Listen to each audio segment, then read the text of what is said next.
Hey, hello, I'm Kråkan, also known as Corvus Cornix, and welcome to YACC, yet another Crowcast where I pick a game, I play it for a week, and then I'll talk about it.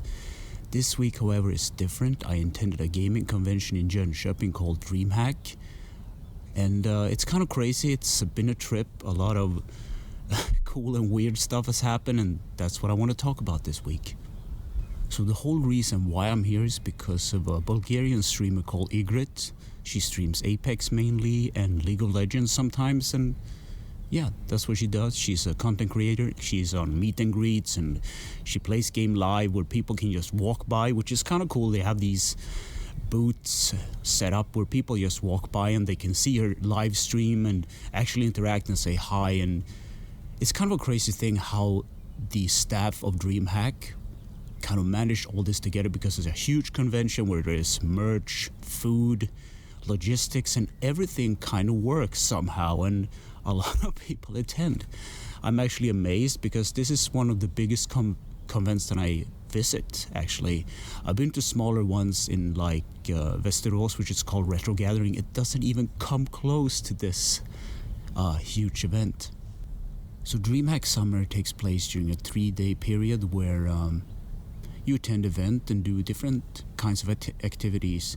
So it's not just a big LAN party. I probably should have talked about it, but in the beginning of the Dreamhack history, it was a LAN party. A bunch of nerds, I guess, got together and they basically set up shop and started game with each other and do stuff. And it evolved into this huge thing where there is, content creators from all over the world visiting this town in Sweden called Jönköping, which is a beautiful city. And while I'm recording this, I'm actually outside by the docks because I couldn't find a quiet spot due to my roommates snoring. And I can't complain. Usually it's one of those things you have to, think about when you're traveling with other people. So for each day, there's different events and a schedule that goes with that. You can either roam the whole convention, which is this huge area called Elmia. I think they used Elmia for sport events, and it's really roomy, has a lot of space, and it's kind of weird because it's divided into different halls, A, B, and C, D. I believe it might be even larger. It even has places where people can sleep if they can find a hotel place to stay at. It's kind of crazy how they actually managed to, as I said, maybe I mentioned, I don't remember because I'm kind of excited to talk about it, the food, logistics, and everything, how they managed it to work. But for instance, you walk into the entrance at 10. I believe they opened at 10, and it was consistent throughout the day. They had body search, and you couldn't bring certain items to the show and whatnot. So the first day was one of those things that was so crazy, and I'll talk about it right now. So at the first day, actually, I should start right at the beginning. We were staying at this place with a local couple of Swedes called Mom and Dad, Jaya and Sever. And that's the place where we stayed, a couple of people from Europe and me. And they told me, don't go to the opening because it will be crazy. It will be so jam-packed and the line will be all the way out through the main road of the city, which was no joke. It was just, you couldn't get anywhere. So what we did was we waited until the afternoon when everything had calmed down a bit. And since most of the guys that I've traveled with, they didn't know what was going on, it was sort of funny. We just walked into, we walked through the line, we showed our bags and whatnot, and we went into the area. We walked right past security to meet up with the main person that actually got us into Dreamhack in the first place, and, the content creator that we support on Twitch. So we met up with her, and she was happy, and then all of a sudden she got really, really angry, and we were like, what are we doing? She said go back to the entrance and get your, check in, show them your tickets. And we had no idea that we were supposed to show our tickets so we can get the wristbands and everything. So we basically social engineer ourselves just past security without knowing. But it all turned out well, and we walked past security and we said that, we sorry about it. They were really chill about it. Don't worry about it, you knew. And we checked in with our tickets and got the wristband and basically got access to the main floors of Dreamhack. So the Dreamhack area is actually huge, and it's divided into different sections. So if you walk around one corner, you enter a food stand or a a promotion for a specific graphic card or something like that. And the next corner you might turn is the LAN village, where hundreds of computers are set up in a complicated network and they're playing different games, because that was the main point of Dreamhack in the first place. It's just people gaming. And gaming is what it is. There's, and it grew eventually from there into cosplays and big tournaments. They even host a StarCraft tournament and they invite players from Korea and stuff. And on the last day, I actually went with Sever and Jaya to watch the one of the events, which I believe it was a Korean streamer named Classic. He was facing up against this famous Finnish StarCraft player. And I can't remember the name, it's kind of embarrassing, but it was kind of interesting. I don't normally watch esports, but the event was jam-packed and it was live streamed. So at like the event, there was a couple of maybe like 50 people watching live, and then Severus showed me the live feed, and it was tens of thousands on Twitch actually watching, because it's kind of crazy. And we actually got to see the people in person and how they actually were playing. It's really cool on a big, huge live screen. Kind of an amazing experience, actually. So during the event, you can earn these things called tokens, and it's basically like token chips. If you think like if you play poker, so that's what it is. They're basically small poker tokens with the letter D on it, and these can be used to spin wheels and stuff for you, so you can earn prizes. So you can actually end up winning like energy drinks, because the whole thing was sponsored by Monster, and the StarCraft events was actually sponsored by the US Air Force. I was like, what is going on? It's kind of crazy. How do you even reach out to the Air Force to get their support?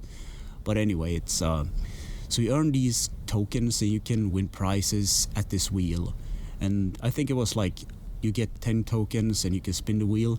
And there were all these kids running around the event and asking if they could trade tokens for like an energy drink, and I was like, this is so crazy. And everybody at this event was like super chill, and it was actually part of the overall like rules, because of course there's a rule set that you're supposed to be acceptant of every kind of people, and there are a lot of interesting and weird and cool people at this event. Some people showed up in full cosplay, with neon lights, and there was this really cool event where they actually had the big stage, like imagine a rock concert, and there's this cosplayers, acting out their roles from Dark Souls and whatnot.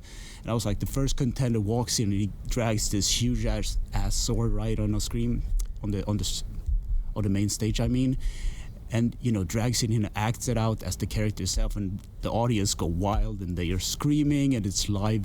It's so cool.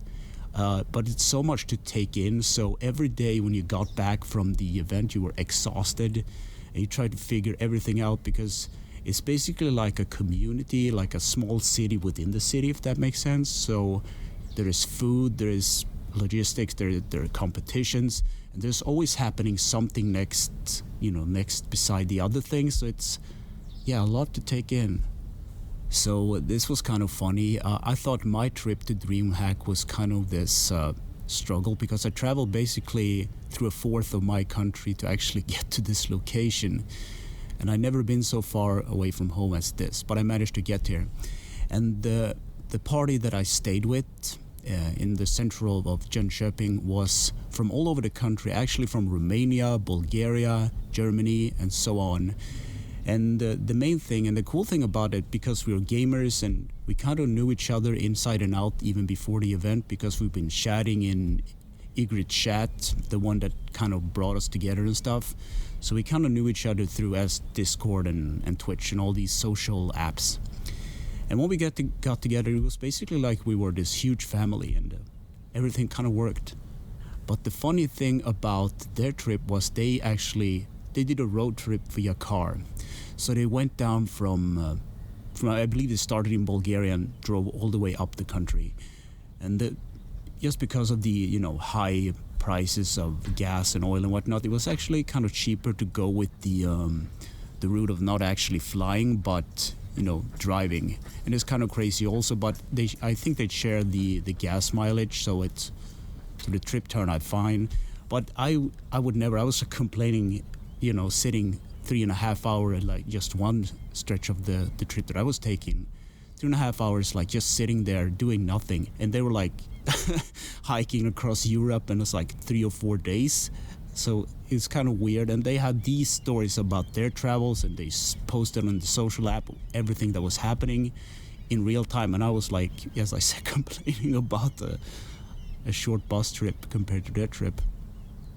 So my mornings were kind of different from everyone else because I'm a diabetic and I need to take my medicine and eat food at like regular intervals. So I started my days early and started to explore this beautiful city. So it's actually connected to a huge lake, and it has like a mountainside right next to it. So it gives this kind of Silent Hill kind of vibe, where there's foggy mountains and hills around it, and this nice looking lake with birds. And there was even this point where we were talking about kayaking, because you can rent these kayaks and stuff, but it never happened because everything was pressed on a schedule. There's a lot of things to do throughout the day. So the days usually start by getting breakfast, and I usually went down to the store because I was the first one to wake up. So I was like getting cheese and ham and what I wanted to eat for the day, and prepping, taking showers. And when the other guys were waking up, we didn't have like a common set time for when we're supposed to eat breakfast and stuff, but usually around 10 or a bit later we all woke up and we were freshened up and ready to go to the convention. So the first day we kind of went down as a general collective kind of group, if that makes sense. But as the days passed and we kind of got used to the place, we kind of did our own thing. And it was very exhausting because you had so much to take in, because one day you might run into an event where there was like charades, and which the last day was kind of the funniest because they were supposed to have this charade and this with different content creators, but I think they had like a creative party afterwards, and some of them were actually hangover. And one of my buddies, Robert, attended one of these events, which was kind of one of the more funnier things. I didn't know he was that good at charades. And another thing about Robert is that he actually looks like Harry Potter. No joke. He just put on his reading glasses and he looked the part. So during the event, he gets up into this position. He sits down in the sofa, and you have these name tags in front of you where the names are represented, at least for the content creators. And the backstage guy was like, "Do you want me to write the name Harry Potter?" And because we're all gamers and we were memeing, and he said, "Yeah, do that. That would be super funny." And once the audience actually realized, they walked on stage and sat down in the sofas. "Is that really Harry Potter, right?" And they kind of realized that it was a joke, but it was a funny thing. And then they started to do the charades, and this was one of the more funnier things I've ever seen. There was like a card with they were supposed to act out a profession or a word or something, and there were different categories. And when Robert started doing the charades, you know exactly, oh, he's driving and he's doing that and this and doing all this crazy stuff. And a bit later, even one of the other guys joined in as well. So another guy that traveled with us called Jonko joined in later. He has nothing to do with gaming. He's like me, like a retro gamer in fact. But he has, stepped away from gaming. He was actually one of the drivers that actually, drove the whole crew from Europe into Sweden. So and the funny thing about the charade game was that all these streamers and content creators, they have like, well, I do YouTube, I'm a Twitch streamer, and I do esports and whatever. And when it came to him, I'm just a taxi driver. I drove these guys from Bulgaria all the way over here. And they were like, yeah, that's cool. That's something different. And he was actually really good at charade as well. And it's just an awesome bonding experience, to be honest, because, it's not often you can get together with people that you talked with throughout the year. You started getting to know these people, and all of a sudden you meet them in person. They're actually great people, and usually people have these personas online where there's one thing online, and when it comes to the real life they're totally different. But these guys are genuinely really interesting, cool people, and I'm glad I made this trip, and I'm excited to talk about it, and it feels natural to like bond with these guys.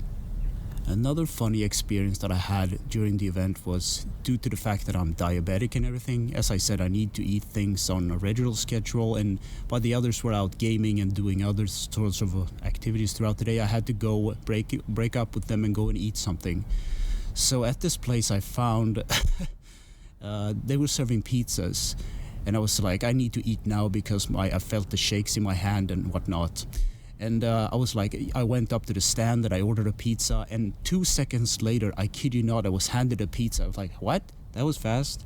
So throughout the event, they organized it so well. So there's always like a pizza on the table, if that makes sense. So the pizza chef, believe there were 5 or 6 of them actually pumping out pizzas. And I was like, I want that pizza. Here you go. And I was stunned. And the funny domino effect of this was I took the pizza into the gaming hall in one of the cool areas we could sit and watch esports and the lawn area and other streamers do their thing. I was eating pizza, and this little kid came up to me like, where did you get that pizza? Because he thought I was ordering from the outside of the area. It's like a 3-kilometer walk up to the nearest pizzeria or restaurant. I was like, I got it around by the toilets. You go to the right at the entrance, you can find them. And it escalated, and on the second day, everybody was walking around with pizzas, and I was like, this is awesome. You could eat pizza and you get it in 2 seconds. So it was kind of an awesome experience as well.